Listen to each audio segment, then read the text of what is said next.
جان آوازی چیه؟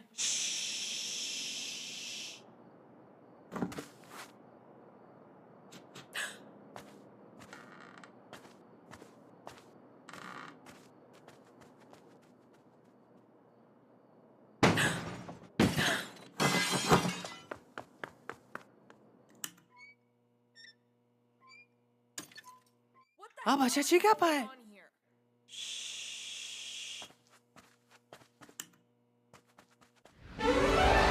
برنامه سیانید و خوشبختی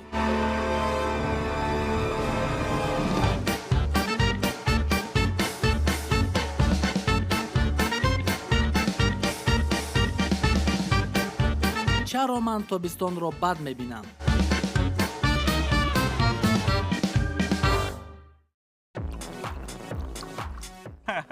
همیشه بعد در قبخون خیر زدم. بچه شوق بوده. هی من حاضیت توالت میرم ای قپس میام مایلش من همیجاش داد مینم.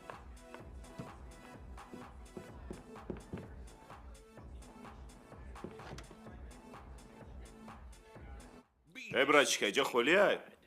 вообще-то چی میکنی اینجا؟ هیچی کتی عروسکی نو شناس شدم اومدم. دو تا ویسکی. بیامانه. آرام شو брачка. وضعیتی نخل میکنم. در زندگی در کار میشه. آخی من توقع نیستم. با کاروچی. شاگرد. ما باقیم نمیریم. کاپیتان بیا بریم ایجا. او کنکرتنی настроениеش نیسته. التماس کاپیتان. توشته. بس گیده اونا گریده. نه. تو نمیتونم. ما آرام نمیشم پکر نیوم. ما باید بیاوم. کناکولارا. به چی؟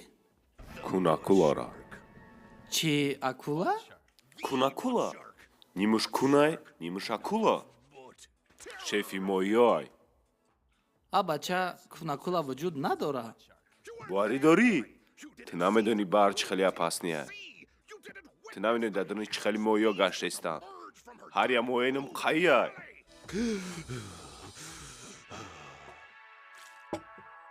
چند ماه ما کناکولا را شکار کرده. کناکولا. کاپیتان مردم گشنگی را مرده. اولم خریب بود شده. رفته از زمین یکم چه گرفتن در کرد. نه.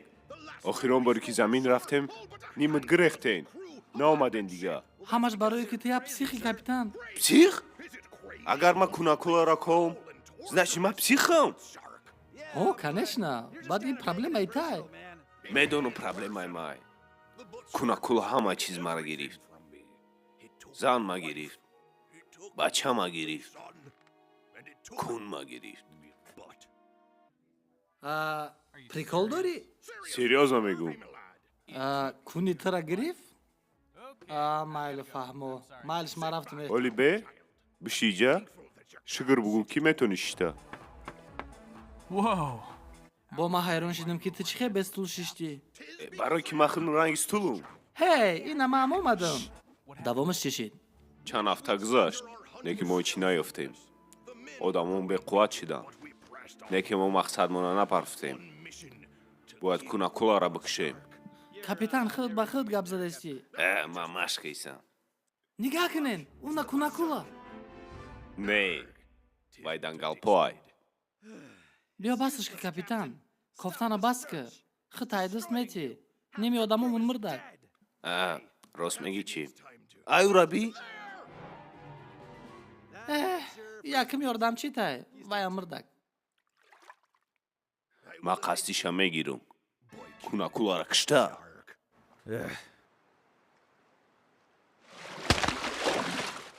اینجا شنا دیدم. یعنی نمودی نقل کنیه. این قضور نقل منیه. رحمت. باید پرابلم شد. کرابل در گرفته او شد. کاپیتان تاگی اوش دستیم. بیا لود کده بشنیم بریم. زندگی ما دیگه چی معنی داره؟ ما شکارا بود کده نتونستم. او قبضه به نبود کو؟ ها میدونم بسیاری ها مردن و زتا ماندگی ها میتونن نقل کنن. نقل کردن؟ ما باید با دیگران نقل کنیم که ای پای ارزوتون دور نرین. اونا باید رنگی من نشوند. ای پای ارزو چاو براتچیکا. نکه نه اون که ارزو ترا غلام کنن. ارزو میتونن ترا ضرر بیارن. ما همه چی را موشاوی دست دادم. کرابل ما. آدماما. و عقل ما. اکه ما اوزی بوم شکستگیم.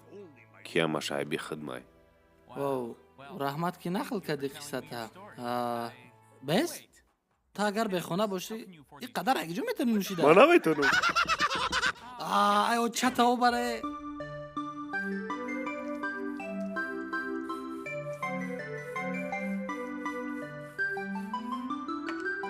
خای ما بودش کام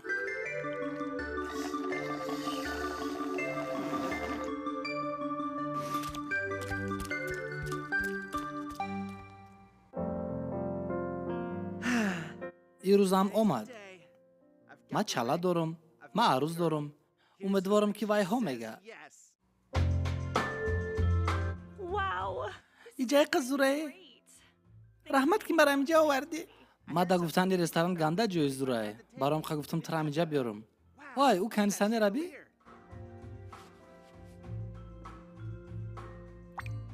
ها خوش رو بوده کاروچی ما میدونیم برای چی ما راضیم ها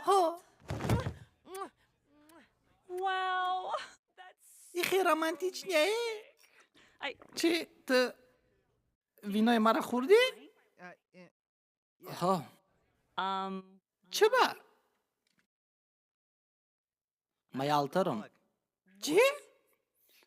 هوا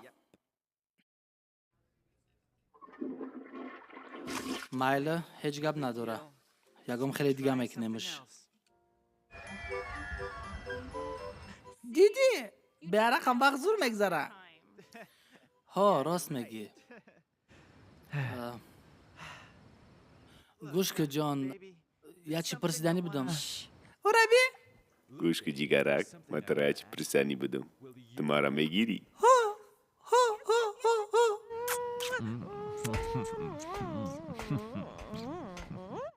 چی با تی قرمانتیچتی نیستی؟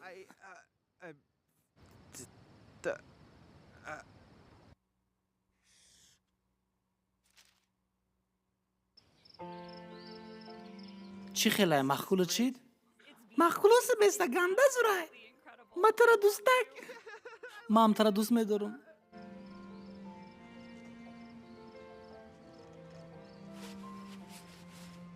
ای چیه؟ ها نه او دو ترا بی؟ چی؟ نه ها کنش ما ترا میگیرم بلین نه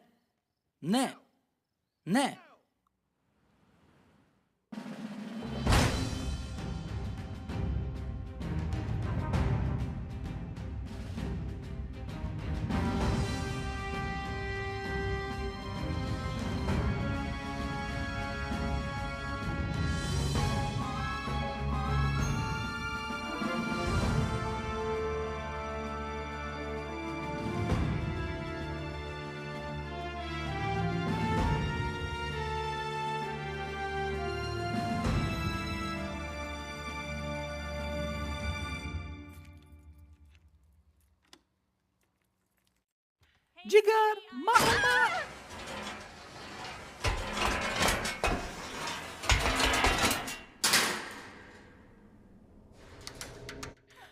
هی ما در کجایم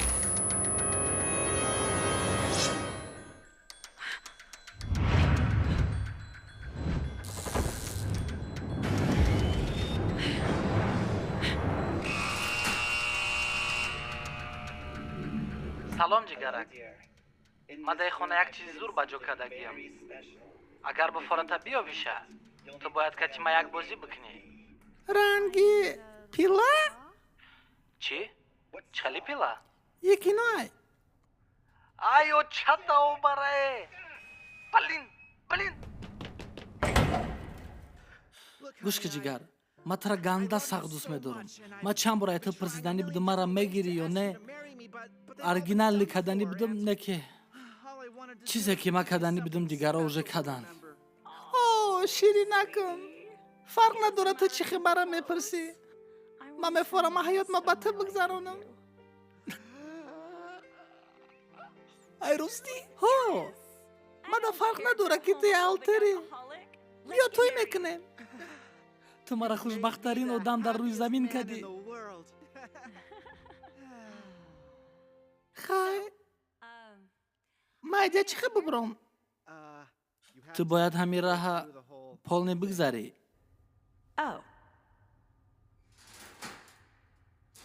انا همین خیلی عروسی من مردک.